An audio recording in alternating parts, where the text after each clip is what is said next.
चलिए हम लोग सी सेट का पेपर हल करते हैं। सी सेट पेपर सेकेंड वाला पेपर, समान अध्ययन का सेकेंड पेपर। पहले आज हम पढ़ाएंगे अंतर्वैयक्तिक क्षमता और संप्रेषण कौशल। देखिए, जिस बच्चे को मैथ नहीं आता है और मैथ्स एकदम नहीं आ रहा है या इंग्लिश भी नहीं आ रहा है, उसको रीजनिंग भी नहीं आ रही है, अंतर्वैयक्तिक कौशल से जो होता है 15 क्वेश्चन पूछे जाते हैं, कम से कम 15 क्वेश्चन रहते हैं। और फिर जो होता है इसमें हिंदी शामिल होती है 15 क्वेश्चन। आपको 80 क्वेश्चन में जो होता है 34 क्वेश्चन लाना पड़ता है। 33 क्वेश्चन लाएंगे तो पास हो जाएंगे, लेकिन कम से कम 40 क्वेश्चन तो हल ही करना होगा आपको। इसलिए जो होता है, अगर आपको मैथ नहीं आता है अच्छे से, इंग्लिश नहीं आ रही है आपको, तो ऐसा नहीं कि पीसीएस एग्जाम नहीं दे सकती। आपको अंतर्वैयक्तिक क्षमता, अपने अंदर जो होता है क्षमता होनी चाहिए, और संप्रेषण के जो होता है, संप्रेषण मतलब कम्युनिकेशन, ठीक है, कि उसमें दक्षता होनी चाहिए, कौशल होना चाहिए, तो आप क्या करेंगे, आराम से बच सकते। और इसी की ज़रूरत होती है आपको, अंतर्वैयक्तिक क्षमता और संप्रेषण कौशल की ही जो होता है बड़े अधिकारी बनने की ज़रूरत होती है, मैथ की ज़रूरत नहीं होती है। तो अगर नहीं, इसलिए पहला हम चैप्टर इसी को शुरू करेंगे कि पहले क्वेश्चन कैसे पूछा जाता है। आपको 25 से 30 क्वेश्चन सॉल्व करा कर दिख रहे हैं। इसके बाद जो होता है धीरे धीरे आपको हिंदी भी बता देंगे, और सी सेट का सारा कल से सिलेबस चलेगा, रीडिंग भी आपको बताएंगे। तो पहला क्वेश्चन देखेंगे, संप्रेषण में किस का नियम प्रयुक्त होता है। किस, KISS, किस का नियम प्रयुक्त होता है। तो विकल्प में देखेंगे, keep it is stylish and subtle, keep it is short and simple के लिए, कीप इट इज जो होता है सिंसियर्स एंड सीक्रेट के लिए, keep it is safe and set के लिए, स्टेटेड के लिए। तो आपको संप्रेषण में किस का नियम जो होता, समझ रहे हैं। अगर आपको संप्रेषण नहीं पता है, ठीक है, तो उसका एक विस्तृत क्लास उसमें लगाया गया है, वहाँ पर आप जा करके देख सकते हैं। तो संप्रेषण में जो था किस का नियम प्रयुक्त होता है, कीप इट इज स्टाइलिश नहीं, keep it A short and simple के लिए। ऑप्शन बी देखेंगे, keep it short and simple के लिए। देखिए आपको फिर समझा रहे हैं, किस का नियम क्या है, KSS, किस का नियम क्या है, keep it is short and simple के लिए प्रयुक्त होता है। इसका तात्पर्य क्या हिंदी में होता है कि अपनी बात जटिल और बढ़ा चढ़ा कर रखने के बजाय, आप संप्रेषण मतलब जो कौशल आपका है, अपनी बात को जो होता है जटिल और बढ़ा चढ़ा के रखने के बजाय आप क्या करिए, सरल तरीके से प्रस्तुत करना, सरल तरीके से, ठीक है। अपनी बात को बढ़ा चढ़ा के रखने के बजाय आप सरल तरीके से प्रस्तुत करते हैं, तो क्या करते हैं, तो आप इसे क्या कहते हैं, किस का नियम कहा जाता है, ठीक है। संप्रेषण में इसे किस का नियम कहा जाता है। तो आप एक अधिकारी हैं, तो अपनी बात को बढ़ा चढ़ा कर या जटिल की अवस्था में ना कहें कि कोई ना समझ पाए, आप उसे क्या करेंगे, एक सरल तरीके से जो होता है रखना, प्रस्तुत करना ही वो क्या कहलाता है, किस का नियम कहलाता है।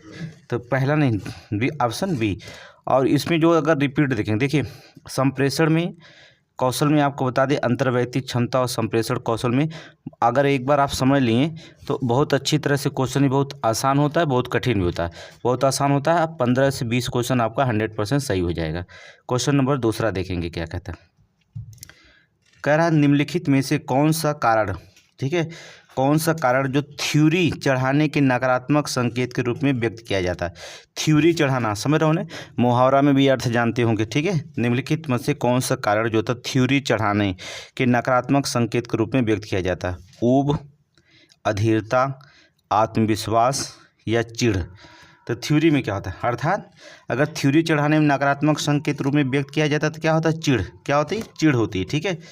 थ्योरी चढ़ाने का किसी व्यक्ति या उसके कार्यों या विचारों को नापसंद करने, उससे चिढ़ होने अथवा उस पर क्रुद्ध होने के लिए यह व्यक्त किया जाता है, ठीक है। थ्योरी चढ़ाने का मतलब क्या होता है कि किसी भी व्यक्ति को उसके जो कार्य हैं, उसके विचार हैं को नापसंद कर रहे हैं, उससे चिढ़ होने अथवा उससे क्रुद्ध होने के लिए यह व्यक्त किया जाता है, उसे कहा जाता है चिढ़, ठीक है। थ्योरी चढ़ाने के संकेत क्या होता है, चिढ़। एकदम सिंपल तरीका है, समझ जाएंगे आप, एक बार पढ़ लेंगे पूरी समझ जाएंगे। आगे देखेंगे, निम्नलिखित कारणों में से कौन सा आगे झुकने के धनात्मक व्यक्तित्व संकेत का अभिव्यक्ति किया जाता है। नोट कर देखिए, कह रहा निम्नलिखित कारणों में कौन सा है, आगे कौन सा है जो आगे झुकने के धनात्मक व्यक्तित्व संकेत द्वारा अभिव्यक्त किया जाता है। एकाग्रता, अत्यधिक विश्वास, चिंतन के लिए समय लेना या विश्राम।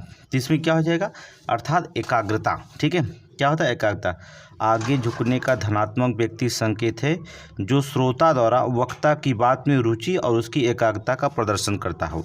क्या होता है, जो श्रोता होता है, ठीक है, जो श्रोता है द्वारा वक्ता की बात, देख रहे हैं ना, श्रोता मतलब सुनने वाला, वक्ता मतलब कहने वाला, ठीक है। वक्ता की बात जो होता है, श्रोता द्वारा जो होता है वक्ता की बात को रुचि दिखती है, ठीक है। रुचि और एकाग्रता का जो होता है प्रदर्शन करता है। इसमें किसमें? आगे झुकने का मतलब होता है, धनात्मक व्यक्तित्व का मतलब होता है। अगर आपके आगे झुका है, धनात्मक आप खड़ा है, तो वो क्या कर रहा है? एकाग्रता होता है। तो इसका मतलब हो जाता है कि रुचि है और एकाग्रता दोनों इसमें दिखाई दे रही है, तो उसे कहा जाता है आगे झुकने के धनात्मक व्यक्तिक संकेत, ठीक है, अभिव्यक्त किया जाता है। किसमें? एकाग्रता में, ठीक है। एकाग्रता नोट करेंगे, एकाग्रता या रुचि दे सकता है, ठीक है। एकाग्रता या रुचि, ऑप्शन में कुछ भी दे सकता है, एकाग्रता या रुचि, ठीक है। तो ऑप्शन ए हो जाएगा। आगे देखेंगे नेक्स्ट क्वेश्चन। कहता है कि निम्नलिखित में से कौन सा संप्रेषण बाधाओं में गृह्यता की कमजोरी है? बाधाओं में गृह्यता की जो होती कमजोरी है। अगर संप्रेषण, अंतर्वैयक्तिक, कैसोल, अगर कुछ ये बात नहीं समझ में आएगा तो आप कल जो होता है क्लास बोर्ड में जो होता है आपको बता दिया जाएगा कि संप्रेषण किसे कहते हैं, बोर्ड में पूरा समझा दिएंगे, ठीक है। संप्रेषण की बाधाओं में गृह्यता की कमजोरी होती है अस्पष्टता, शब्द आडंबर, समय या पूर्वाग्रह। तो क्या हो जाएगा इसमें बताएंगे, ऑप्शन बताएंगे। संप्रेषण की बाधाओं में गृह्यता की कमजोरी क्या होती है, ठीक है। संप्रेषण की बाधाओं में पूर्वगृह्यता की कमजोरी होती है, तो क्या होता है वो ऑप्शन हो जाएगा डी, पूर्वग्रह, ठीक है। पूर्वाग्रह, देखिए पूर्वाग्रह की कमजोरी होती है क्योंकि जब अस्पष्टता, शब्द आडंबर एवं समय बाधाएं प्रेषक की कमजोरियों से संबंधित होती हैं। किससे होती है? प्रेषक की कमजोरियों से संप्रेषण, ठीक है। गृह्यता की कमजोरी नहीं होती।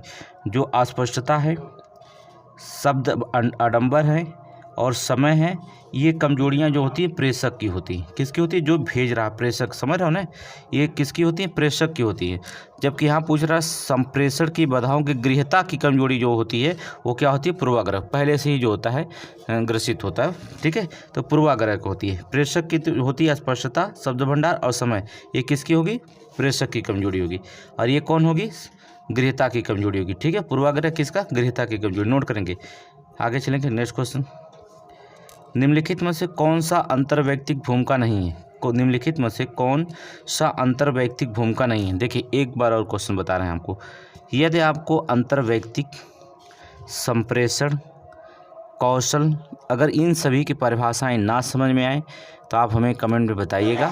कल आपका जो होता है 1 से 1.5 घंटा हम बोर्डिंग पे समझा देंगे आपको, ठीक है। क्या कर देंगे? बोर्ड पर समझा देंगे किसे संप्रेषण कहा जाता है, किसे कम्युनिकेशन, पूरे अच्छे से समझा देंगे तो आपको पूरा समझ में आ जाएगा। और यदि आपको समझ में नहीं आए तो बताइएगा, ठीक है। अगर आपको समझ आ रहा है संप्रेषण शब्द अर्थ, कम्युनिकेशन, ठीक है, तो आप हमें बताइएगा, ठीक है। चलिए, निम्नलिखित में से कौन सा अंतर्वैयक्तिक भूमिका नहीं है? ठीक है, अंतर्वैयक्तिक भूमिका नहीं, नोट करेंगे। कौन सा जो होता है अंतर्वैयक्तिक भूमिका नहीं है? नाम मात्र का अध्यक्ष, नेता, संपर्क या मालिक, ठीक है। चलिए बताइए, तुरंत बताइए, ऑप्शन आपके सामने है। क्या हो जाएगा? कह रहा है कि अंतर्वैयक्तिक भूमिका नहीं है, ठीक है। अंतर्वैयक्तिक भूमिका इसमें नहीं है, तो किसका? नाम मात्र का अध्यक्ष, नेता का, संपर्क का या मालिक का, अर्थात मालिक का। इसमें अंतर्वैयक्तिक भूमिका मालिक की नहीं होती, ठीक है। नाम मात्र का अध्यक्ष, नेता, संपर्क, ये तीनों अंतर्वैयक्तिक भूमिकाएं होती हैं। ये तीनों क्या होती हैं? अंतर्वैयक्तिक भूमिकाएं होती हैं।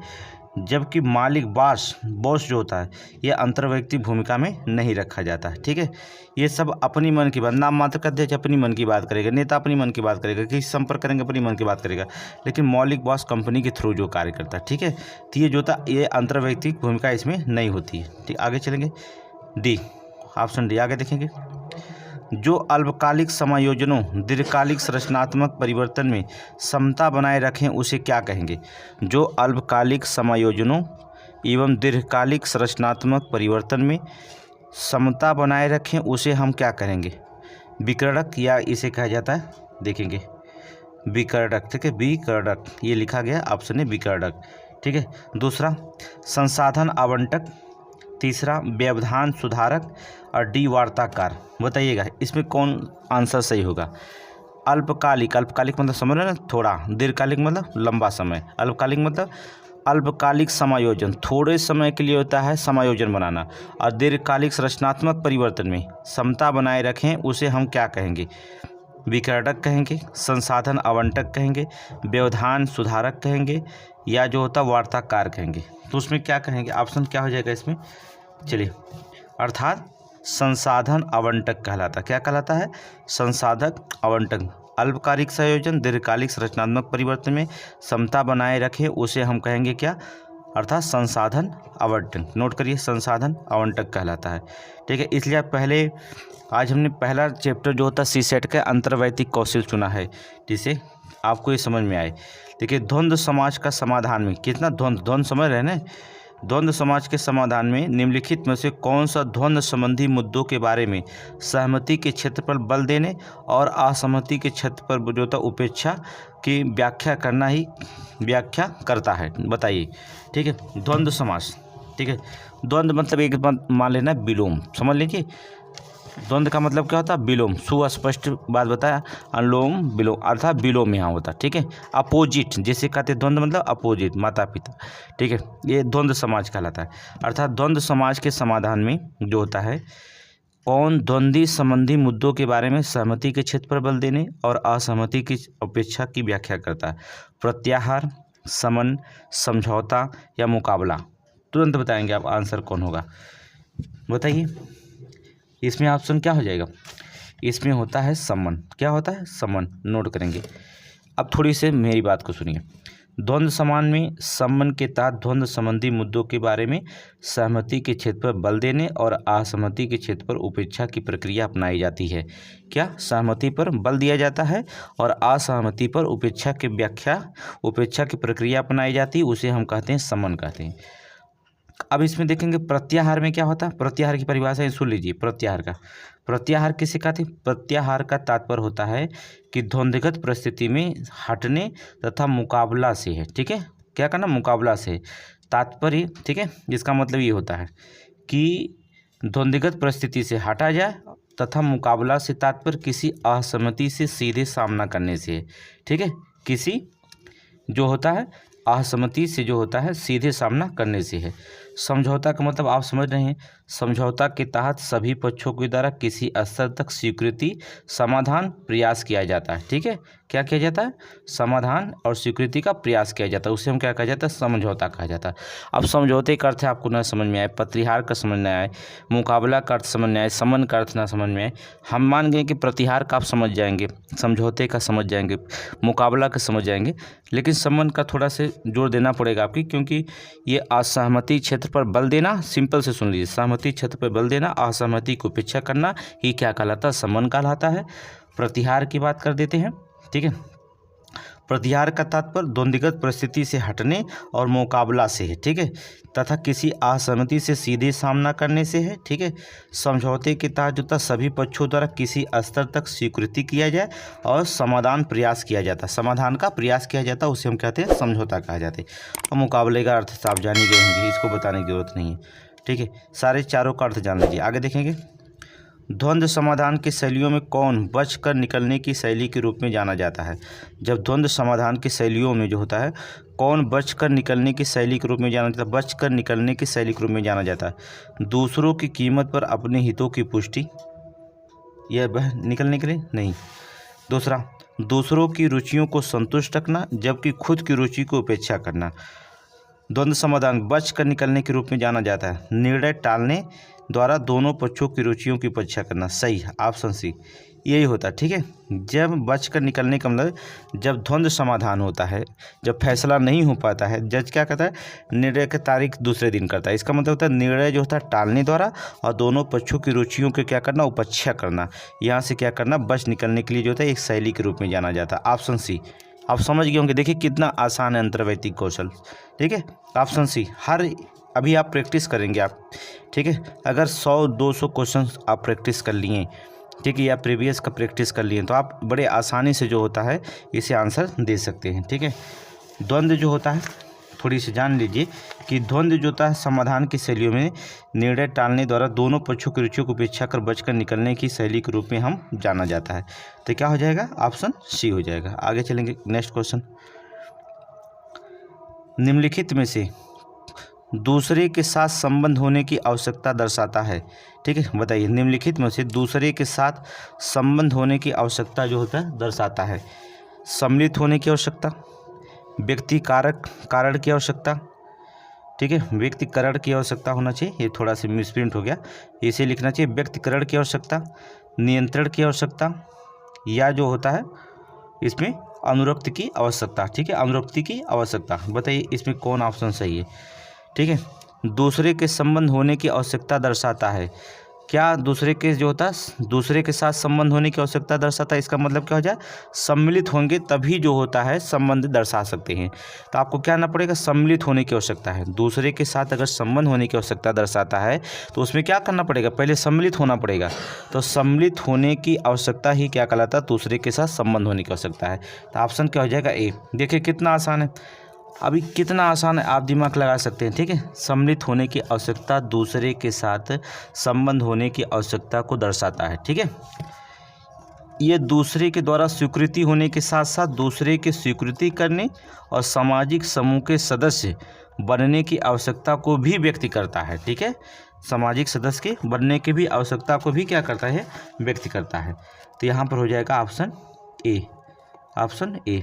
देख लीजिए, आगे चलेंगे, प्रैक्टिस करिए, अब सब आ जाएगा आपको।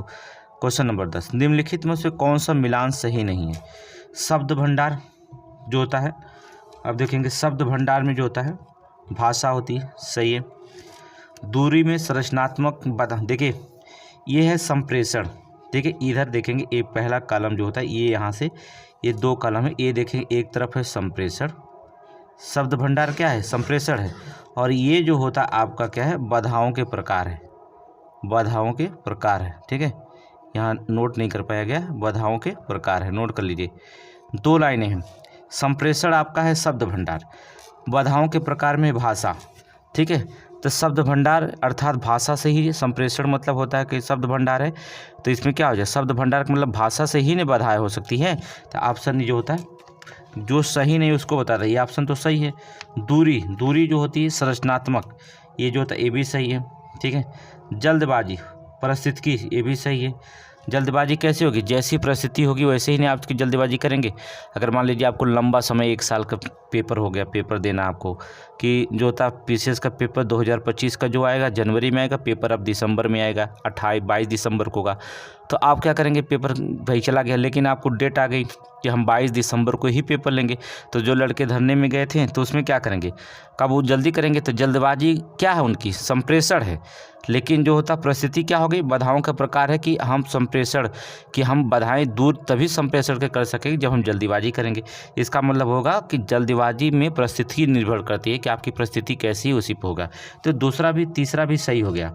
कोलाहल, इकोसिस्टम नहीं, कोलाहल जो होता है इकोसिस्टम नहीं था, कोलाहल जो होता है इन्वायरमेंटल होता है, पर्यावरण, नोट करेंगे पर्यावरण, इन्वायरमेंटल लिखना चाहिए, पर्यावरण। ये डी ऑप्शन गलत हो जाएगा, ऑप्शन डी क्या होगा, गलत हो गया। चलिए ठीक है, कोलाहल का मतलब हो जाएगा संप्रेषण, कोलाहल है इकोसिस्टम नहीं बल्कि इन्वायरमेंटल अर्थात पर्यावरण पर निर्भर करता है कोलाहल। तो पहला सही है, बी, बी, सी सही है, डी गलत हो गया, ऑप्शन डी मारिएगा। चलिए क्वेश्चन आगे देखेंगे। नेक्स्ट क्वेश्चन, निम्नलिखित में से कौन से भूतपूरक, ठीक है, भूतपूरक की विशेषता नहीं है। ठीक है, नोट करेंगे, भूतपूरक की विशेषता नहीं है। इसमें एक लाइन जोड़ देना, श्रवण की विशेषता नहीं है। ठीक है, तद्भूतपूरक श्रवण की विशेषता नहीं, वो मिसप्रिंट हो गया होगा। ठीक है, निम्नलिखित में से कौन से तद्भूतपूरक श्रवण की विशेषता नहीं है। श्रवण मतलब समझ रहे हैं, सुनने की विशेषता नहीं है। ठीक है, चलिए पहला, वक्ता की स्थिति में स्वयं को रखना। ठीक है, ये तो विशेषता है, वक्ता की स्थिति में जो होता है स्वयं को रखना जो होता है क्या है, ये तद्भूतपूरक श्रवण की विशेषता है। मूल्यांकन का परख होना, ये नहीं है, ऑप्शन बी नहीं है।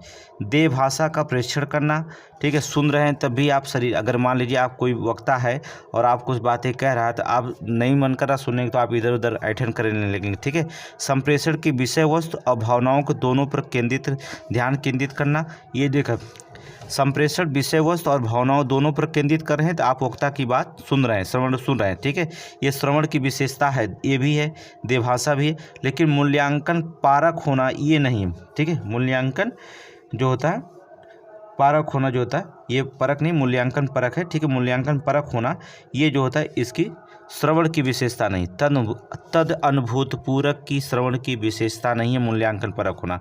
अब देखिए आपको पूरी तरह से धीरे धीरे समझ में आ रहा होगा कि कैसे क्वेश्चन पूछा जाता है।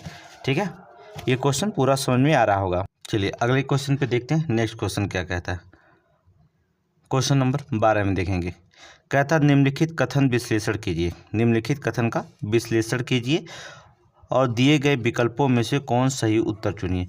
रूढ़वादी लोग बिरले ही जो होता असहिष्णु होते हैं। जो रूढ़वादी लोग होते हैं, बिरले ही मतलब, बिरले ही का मतलब समझ रहे हैं कि कोई कोई, बिरले का मतलब 100 में 1-2, ठीक है।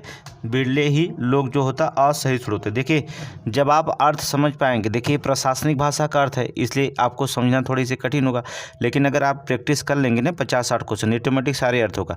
अगर नहीं भी समझ में आएगा तो फिर बताइएगा, फिर क्लास ले लेंगे इसका, ठीक है। निम्नलिखित कथन का विश्लेषण कीजिएगा, दिए हुए विकल्पों में से सही उत्तर चुनिए। रूढ़वादी लोग बिरले ही जो होता असहिष्णु होते हैं, ठीक है। चलिए विकल्प ढूंढते हैं। जो भी रूढ़वादी है वो असहिष्णु होता है, ठीक है। देखेंगे इसमें क्या रहा है, सही उत्तर का असहिष्णु होते हैं। जो रूढ़वादी है वो असहिष्णु होता है, ये गलत है, ऐसा नहीं होता, ठीक है। बहुतेरे रूढ़वादी असहिष्णु होते, ये भी ऐसी बात नहीं। पर्याप्त रूढ़वादी सहिष्णु होते, ऑप्शन सी सही है, ठीक है। जो था रूढ़वादी बिरले ही असहिष्णु होते हैं, अर्थात अधिकांश रूढ़वादी सहिष्णु होते हैं। इसका अर्थ होता है कि अधिकांश, इसका अर्थ समझ रहे हो ना, रूढ़वादी लोग बिरले ही असहिष्णु होते हैं, तो इसका अर्थ क्या निकलता है, इसका अर्थ यही निकल रहा है ना, अर्थात अधिकांश, ठीक है। पर्याप्त कहो या अधिकांश, बात एक ही है। अधिकांश रूढ़वादी क्या होते हैं, सहिष्णु होते हैं। क्या होते हैं, सहिष्णु होते हैं, ठीक है। अगर बिरले जो होता असहिष्णु मतलब कोई कोई, बिरले का मतलब होता कोई कोई जो होता असहिष्णु होता है, ठीक है। नहीं तो सभी लोग क्या होते हैं, सहिष्णु होते हैं। तो इसका मतलब पर्याप्त रूढ़वादी जो होते हैं क्या होते हैं, सहिष्णु होते हैं, ऑप्शन सी हो जाएगा। देखिए आंसर आपके सामने, सोचिए आपकी विकल्प भी आपके सामने है, क्वेश्चन भी आपके सामने है, सारी चीज़ें आपके सामने है, फिर क्यों नहीं हम लगा पाएंगे, ठीक है। ऐसा तो नहीं कि लिखना होगा मेंस की तरह, प्रीलिम्स में आपको सारी चीज़ आपके सामने रहती है, फिर आपको देखना होता है, एक बार पढ़िए सारे क्वेश्चन लग जाएंगे। आगे चलेंगे नेक्स्ट क्वेश्चन। विषम पद को ज्ञात कीजिए, नोट करेंगे। विषम पद क्या है, विषादग्रस्त, सच्चा, धूर्त, सदाचारी। ये चारों में विषम आपको कौन सा दिखाई दे रहा है बताइए, अर्थात विषादग्रस्त, ठीक है, विषादग्रस्त, ठीक है। विषादग्रस्त एक स्थिति है, बाकी सभी जो था सच्चा, धूर्त, सदाचारी, ठीक है, ये सभी क्या है, सच्चा, धूर्त, सदाचारी, ये सब क्या है, विशेषण है। सीधे सीधे क्या है ये सब क्या है, विशेषण है।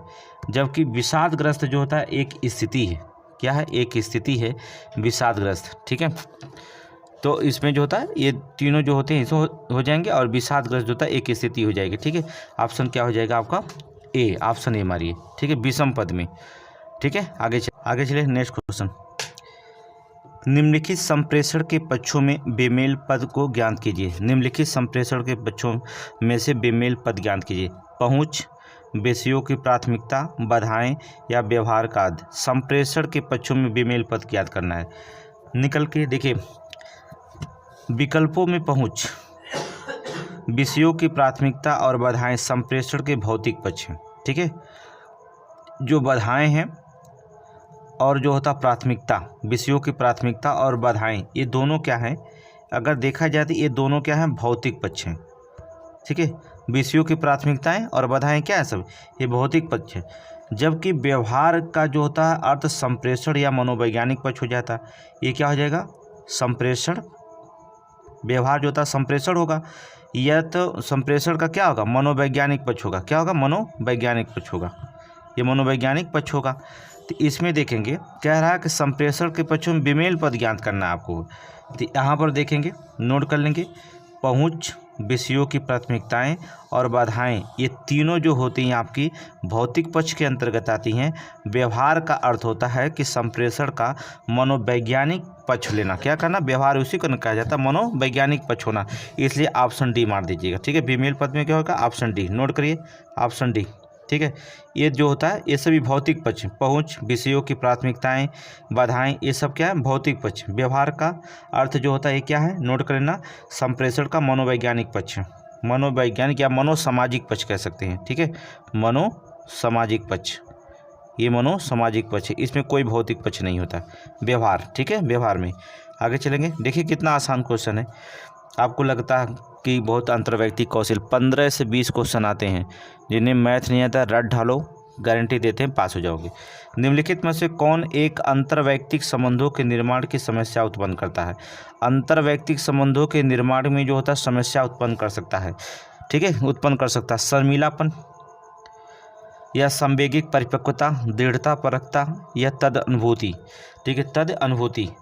तो कौन सा जो होता है आपके अंतर्वैयक्तिक संबंधों के निर्माण में जो होता है, अगर किसी से जो होता है अंतर्वैयक्तिक अपनी बात को जो होता है संप्रेषण संबंध बना रहे हैं तो उसमें समस्या उत्पन्न कर सकता है शर्मिलापन, नहीं, संवेगित परिपक्वता। क्या हो जाता, देखिए यहाँ पर जो होता ऑप्शन बी हो जाएगा, क्या, संवेगिक परिपक्वता। लेखक ने इस गद्यांश में अगर देखा जाए तो अलादीन के चिराग का जो होता है अर्थ बता है आपको। इसमें जो होता है देखिए, इसमें संवेगिक नहीं, सही है, सही, इसमें जो होता है ऑप्शन बी हो जाएगा, संवेगिक परिपक्वता जो होता है ऑप्शन हो जाएगा, ठीक है, सही, ऑप्शन बी हो जाएगा, ठीक है, बी। आगे चलेंगे, शर्मिलापन जो होता है अंतर्वैयक्तिक समस्या उत्पन्न कर सकता है, ठीक है, ये देखेंगे तो शर्मिलापन जो होता है आंसर आपका एकदम सही मारेंगे, ठीक है, ये शर्मिलापन ही दिखाई दे रहा है, लेकिन जो होता है संवेगिक परिपक्वता दे दिया है, इसलिए जो होता है ऑप्शन बी जो होता है बी को दिया जाएगा। आयोग जो होता है इसको एक बार ए माना था, एक बी माना था, तो इसमें जो होता है कन्फ्यूजन हो गया था, तो हमें लगता है कि बी ही सही है। शर्मिलापन जो होता है लड़के सब मारे थे कि शर्मिलापन जो होता है अंतर्वैयक्तिक संबंधों के निर्माण समस्या उत्पन्न कर सकता है, तो आयोग ने बी मार दिया था, तो हम बी ही क्यों बताते हैं। आयोग की बातें जो होता है अब इस पर क्या चर्चा किया जाए, आयोग जो होता है देख ही रहे हैं क्या क्वेश्चन बदलाव कर दे रहा है। कह रहा किसी संगठन में संप्रेषण, नोट करिए, किसी संगठन में संप्रेषण जो प्रकारियों स्तरों में परे हो जाता है वह है क्या, ठीक है, किसी संगठन में संप्रेषण जो प्रकारियों एवं स्तरों से परे जाता है वह है क्या, ऊर्ध्वगामी संप्रेषण, अनुप्रस्थ जो होता है संप्रेषण, विकर्ण संप्रेषण, अधोगामी संप्रेषण। नोट करिए, पहले हम परिभाषाएं आपको बता रहे हैं। ऊर्ध्वगामी संप्रेषण किसे कहते हैं, जिन्हें नहीं पता वो नोट करें, किसी संगठन से नीचे, किसी संगठन में नीचे से ऊपर की ओर जाने वाला संप्रेषण ऊर्ध्वगामी संप्रेषण कहलाता है।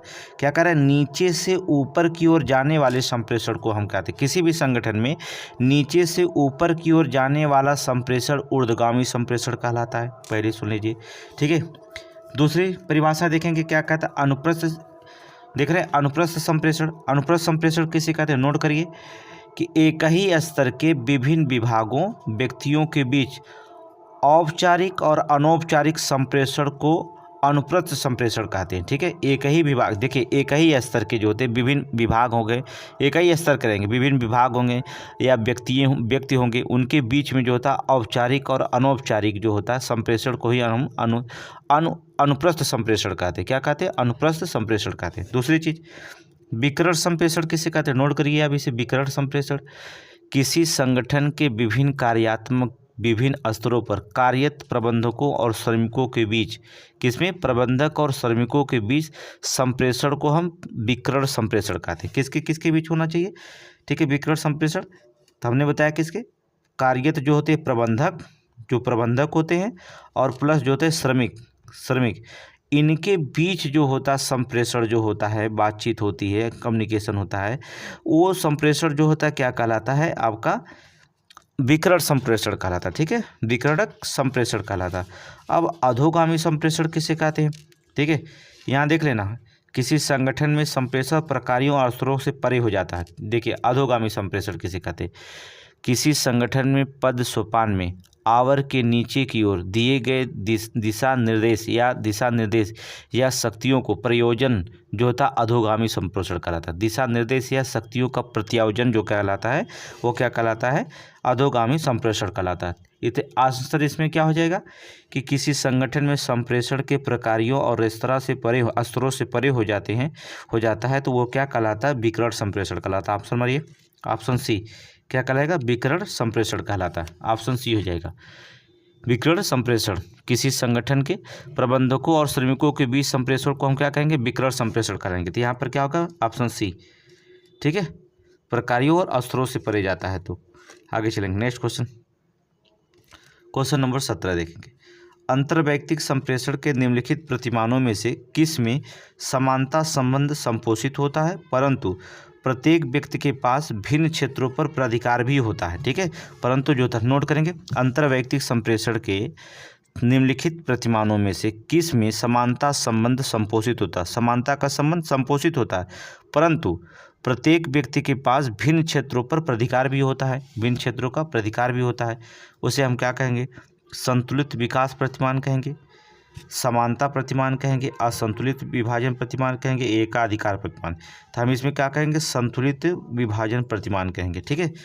क्योंकि इसमें लिखा है ना कि संबंध संपोषित होता है, इनके बीच जो होता है प्रतिमानों में संबंध संपोषित होता है। इसका मतलब जब संबंध तभी संपोषित होगा जब संतुलित विभाजन प्रतिमान होगा, ठीक है। तो ये खुद ही आंसर यहाँ पर दे दिया है। अब आप नोट कर सकते हैं, विभिन्न विषयों के जानकार व्यक्तियों के बीच समानता के साथ संबंध संतुलित विभाजन का प्रतिमान कहा जाता है। और समानता प्रतिमान किसे कहा जाता है? ऑप्शन बी जो दिया है, व्यवहारिक रूप से कम किंतु सैद्धांतिक रूप से देखने को अधिक मिलता है, इसे एक ही लिंग युगलों के बीच संप्रेषण का रूप में जाना जाता है, तो उसे हम कहते हैं समानता प्रतिमान, ठीक है। असंतुलित विभाजन प्रतिमान किसे कहा जाता है? इसको देखेंगे, सी का नोट करेंगे। पारस्परिक संप्रेषण में आधे से अधिक वैचारिक क्षेत्र में कोई एक व्यक्ति अन्य पर भारी रहता है या हावी रहता है, कुछ भी लिखेंगे, ठीक है। असंतुलित तभी होगा ना जब एक व्यक्ति दूसरे व्यक्ति पर क्या हो? भारी रहता है, तो हम उसे कहेंगे असंतुलित विभाजन का प्रतिमान, ठीक है। एकाधिकार का प्रतिमान आप समझ गए होंगे। एकाधिकार केवल एक ही व्यक्ति के बोलने का अधिकार होता है, केवल वही वक्ता होता है, शेष अन्य श्रोता होते हैं, तो वहाँ पर क्या कहलाता है? एकाधिकार प्रतिमान कहलाता है। तो यहाँ पर क्या ऑप्शन हो जाएगा? संतुलित विभाजन का प्रतिमान, ऑप्शन ए, ठीक है। हमने फिर से बता दिया कि अगर नहीं समझ में आएगा तो आप हमसे बताइएगा कमेंट में, नहीं समझिएगा हम पूरे क्लास ले लेंगे, एक एक अर्थ आपको समझा देंगे, ठीक है। तो ऑप्शन क्या हो जाएगा? यहाँ पर ए हो जाएगा।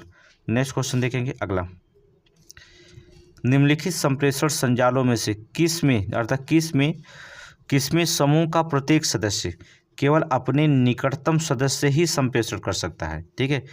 कौन सा संप्रेषण संजाल है जिसमें जो था समूह का प्रत्येक सदस्य जो होता है केवल अपने ही निकटतम सदस्य ही जो होता है संप्रेषण कर सकता है? चक्र संजाल होता है, दूसरा बाई संजाल होता है, तीसरा श्रृंखला संजाल होता है, चौथा वृत्त संजाल होता है। तो सिंपल सी बात है, एकदम आसान हो जाएगा। कह रहा प्रत्येक सदस्य जो होता है अपने केवल निकटतम सदस्य से ही संप्रेषण कर सकता है। तो इसका मतलब जब एक लाइन में आपको खड़ा कर दिया जाए तो आप अपने निकटतम ही जो होता है ना, क्या कर निकटतम ही जो होता है ये संप्रेषण कर सकते हैं। अगल बगल दाएं बाएं जो खड़ा उसी संप्रेषण, निकटतम तो ही हुआ ना।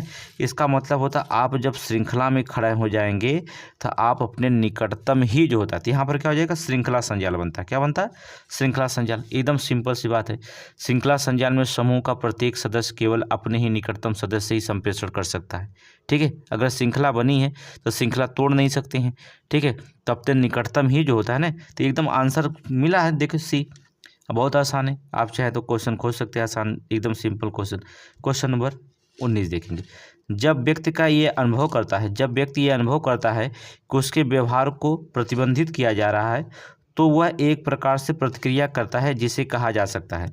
देखिए, जब किसी व्यक्ति ये अनुभव करने लगे कि व्यवहार को उसके व्यवहार जो होते हैं वो प्रतिबंधित किया जा रहा है, तो एक प्रकार से वो प्रतिक्रिया देता है कि भाई उसके व्यवहार जो था अच्छा नहीं वो समझ रहा है, तो वो प्रतिक्रिया देता है, जिसे हम क्या कह सकते हैं? मनोवैज्ञानिक सुरक्षा, मनोवैज्ञानिक सतर्कता, मनोवैज्ञानिक प्रतिघात, मनोवैज्ञानिक दृढ़ता। इसमें हम क्या कह सकते हैं उसको? तुरंत आंसर बताइए, क्या हो जाएगा वो? अर्थात मनोवैज्ञानिक प्रतिघात समझिएगा। क्या कहेगा उसे? उसके साथ क्या होता है? मनोवैज्ञानिक प्रतिघात, ऑप्शन। अगर व्यवहार को प्रतिबंधित किया जा रहा है और उसके प्रतिक्रिया करता है तो उसे क्या कहा जा सकता है? मनोवैज्ञानिक प्रतिघात। आप किसी के व्यवहार को अगर प्रतिबंधित करते हैं, उसका व्यवहार सही नहीं, तो उसके दिमाग पर क्या डाल रहे हैं? मनोवैज्ञानिक प्रतिघातन कर रहे हैं। तो इसका क्या होगा? मनोवैज्ञानिक प्रतिघात कर रहे हैं, सीधे सीधी बात है। तो ऑप्शन सी हो जाएगा। ये आंसर आप समझ जाएंगे खुद ही आप, ठीक है, नोट करेंगे। फिर परिभाषाएं नोट करना चाहते हैं, नोट करिए। जब व्यक्ति ये अनुभव करता है कि उसके व्यवहार को प्रतिघात किया जा रहा है, उसके विकल्पों को सीमित किया जा रहा है, जो विकल्प उसके पास हैं उसके विकल्पों को सीमित किया जा रहा है, तो इस स्थिति में उसके द्वारा कई प्रक्रिया जो होता है मनोवैज्ञानिक प्रतिघात कहलाती। कई प्रक्रिया क्या कहलाती? मनोवैज्ञानिक प्रतिघात कहलाती। ऑप्शन सी हो जाएगा। आगे देखिए नेक्स्ट क्वेश्चन। संप्रेषण को प्रक्रम में प्रथम चरण है, संप्रेषण को प्रक्रम में प्रथम चरण माना जाता है। संप्रेषण के प्रक्रम में विभिन्न चरण निम्न प्रकार से होते हैं। पहला क्या होता है, हमने आपको बताया, पहला जो होता प्रेषक होता है, फिर इसके बाद क्या होता, कूट होता है, कूट संकेतन, ठीक है, कूट संकेतन होता है, ठीक है। फिर इसके बाद कूट संकेतन के बाद क्या होता है, संदेश होता है, क्या होता है, संदेश होता है।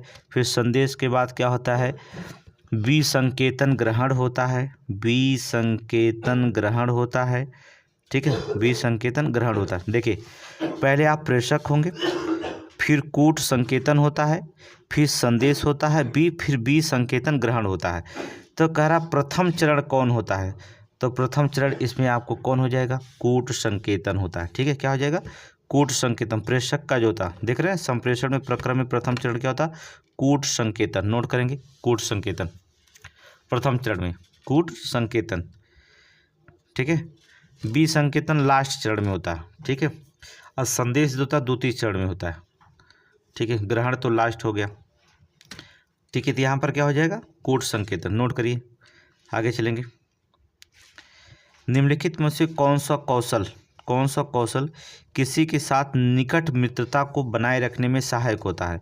निम्नलिखित में से कौन सा कौशल जो होता है किसी के साथ निकटता और निकट मित्रता को जो होता है बनाए रखने में क्या होता है, सहायक होता है, निकट मित्रता बनाए रखने में सहायक होता है।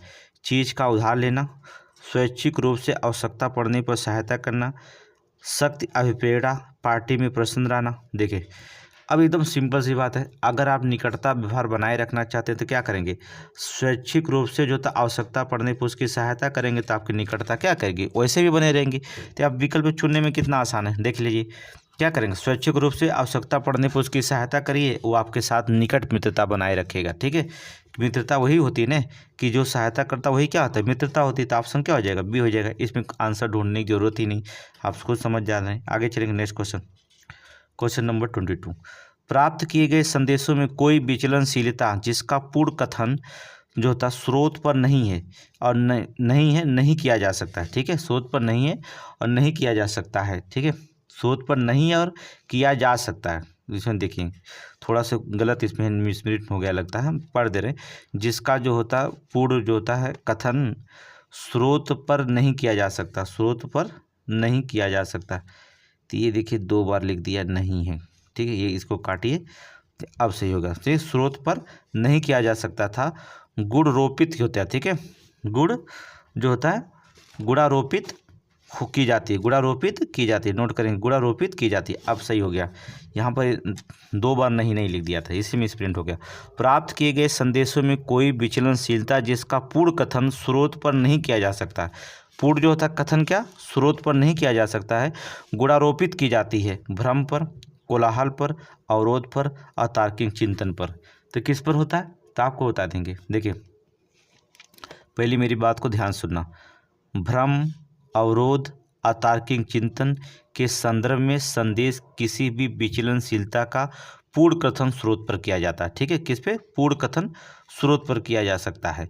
जबकि जो कोलाहल होता है, देख रहे हैं, जो कोलाहल होता है ये संप्रेषण के वातावरण से संबंधित होता है। किससे, कोलाहल जो होता है संप्रेषण के वातावरण से जो होता है संबंधित होता है, जिसका पूर्ण कथन स्रोत पर नहीं किया जा सकता। जैसा हमने अभी बताया ना कोलाहल, अभी हमने बताया इन्वायरमेंटल, विकल्प में हमने बताया, हमने कहा कि एग्जामिनर बार बार वही क्वेश्चन रिपीट करेगा। हमने कहा था कोलाहल का संबंध किससे है, इन्वायरमेंटल से, ठीक है, किससे, इन्वायरमेंटल से, अभी इसके पहले बताया। तो जो कोलाहल होता है वो वातावरण के संबंधित होता है, अर्थात वातावरण से संबंधित है, जिसका पूर्ण कथन स्रोत पर नहीं किया जा सकता, ठीक है, इसका पूर्ण कथन जो था स्रोत पर नहीं, किसी स्रोत पर नहीं किया जाता, जैसा इन्वायरमेंटल होता है उसी पर होता है। तो यही क्वेश्चन कह रहा है कि पूर्ण कथन स्रोत पर नहीं किया जा सकता, वो गुणारोपित होता है किस पर, कोलाहल पर। तो ऑप्शन क्या मानेंगे, बी, ठीक है, बी। तो हमने एक लाइन अगर समझ जाएंगे तो सारे क्वेश्चन समझ जाएंगे, ठीक है, पूरे क्वेश्चन आपको सी सेट में हो जाएगा। और गारंटी देते हैं सी सेट में 20 से 25 क्वेश्चन जो होता है ये अंतर्वैयक्तिक क्वेश्चन में हिंदी इसको मिलाकर ला देंगे आपका, ठीक है। आगे चलेंगे, नेक्स्ट क्वेश्चन कहता संचार के प्रकारों और चर के बीच कौन सा सुमेलित नहीं है। ये आपका संचार है, ठीक है, इधर आपका संचार है, इधर आपके क्या है, चर है। चलिए, शाब्दिक, सामाजिक, सांस्कृतिक कारक होते, शाब्दिक कौन होते, सामाजिक, सांस्कृतिक कारक होते, पहला सही है। लिखित भाषा प्रवाहित होते हैं, ठीक है, भाषा प्रवाहित होते हैं, ये भी सही है। संकेत अंतर्निहित अर्थ होता है, ठीक है, संकेत क्या होता है, अंतर्निहित अर्थ होता है, एकदम सही है, कोई दिक्कत नहीं। संकेत जो होता है हमेशा जो होता है अंतर्निहित अर्थ ही होता है। अच्छा, मिलान करने के लिए देगा तो गलत हो जाएगा, ठीक है, इसको लिखना पड़ेगा आपको। चलिए, जो उसमें सही है उसको मिलान करने के लिए चलिए मिलान करना होगा इसमें। शाब्दिक जो होता है, चलिए मिलाते हैं। शाब्दिक जो होता है क्या होता है, शाब्दिक मतलब होता है, इसको 1 2 लिखना चाहिए यहाँ पर, 1 2 3। चलिए हम आपको बता रहे हैं, बस आप समझ जाइएगा, ठीक है, क्योंकि मिलान करिए।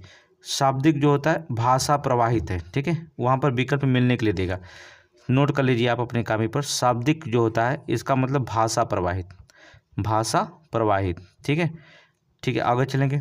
लिखित में जो दिखाई दे रहा है वो लिखित जो होता है संज्ञात्मक दृढ़ता। लिखित क्या होता है, संज्ञात्मक दृढ़ता, इसके सामने ये लिखेंगे, लिखित में संज्ञात्मक दृढ़ता, ठीक है।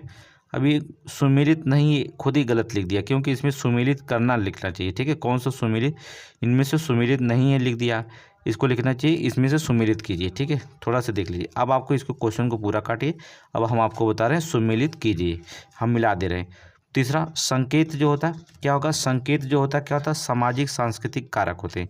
संकेत क्या होते हैं, सामाजिक और सांस्कृतिक कारक, आप मिला लीजिए। संकेत जो होते हैं सामाजिक और सांस्कृतिक कारक होते हैं।